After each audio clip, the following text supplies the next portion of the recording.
What's up, YouTube? Working here on a 2010 BMW X5 and I'm getting this message.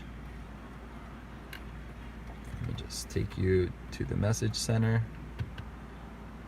So when I go to the iDrive, I go to info source, then I go to service info, check control messages, and this one that I'm working on is seat calibration required. Usually this happens after a battery change or your battery goes dead or something. So what you want to do is ignition on and the car not started. What you're going to do is come over to your driver's side seat and you're going to work with these buttons here. So first what you're going to want to do is press and hold the forward, and you're just going to continue to hold it till you reach the maximum level. Move the seat all the way forward. Okay, and then we're going to press and continue to hold it for about 10 seconds after it reached the end. So 5, 4, 3, 2, 1. And then what you want to do is press it all the way back and continue to hold it until it goes all the way back.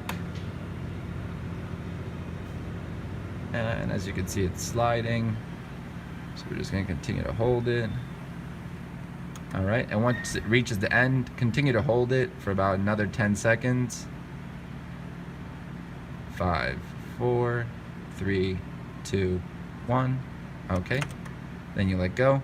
Now you're going to press it down all the way. Continue to hold for about 10 seconds after it reached all the way down. So we're pressing down on the knob now. 5, 4, 3, 2, 1.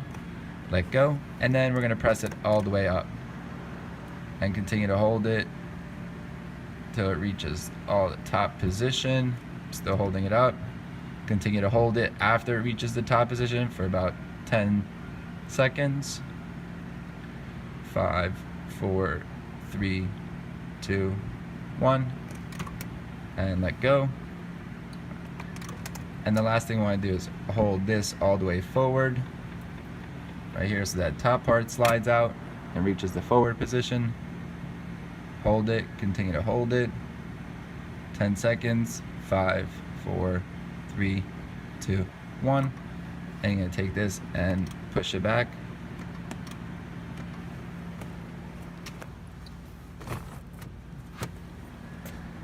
Alright.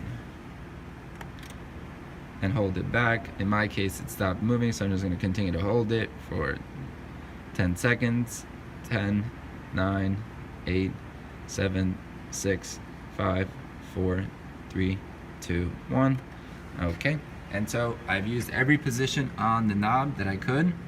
Now what I'm going to do is I'm going to come over and I will turn the ignition off, remove the key, put the key back in, put the ignition back on, and as you can see, I do have other warning messages, but my seat calibration has gone away. So like I said, what you want to do is make sure that you have your ignition on, but the car is not started. And the ignition on, just really quickly to run through that, is when you don't start the car, but you press the start button to where you have the lights activated, all these lights. Okay, and then very quickly, as you can see, that message is now gone. And like I said, what I did is came over and I used every direction, down, up, back, forth, and you want to do is make sure it reaches the limit and continue to hold it for 10 seconds after it reaches every limit. Forward, back, up, down. And then you want to use this too. Go forward 10 seconds, go back. It may on some seats it doesn't go back, so I pushed it back with my hand and then I just continued to hold the button, and that way it recalibrated the seat. Thanks for watching, like and subscribe.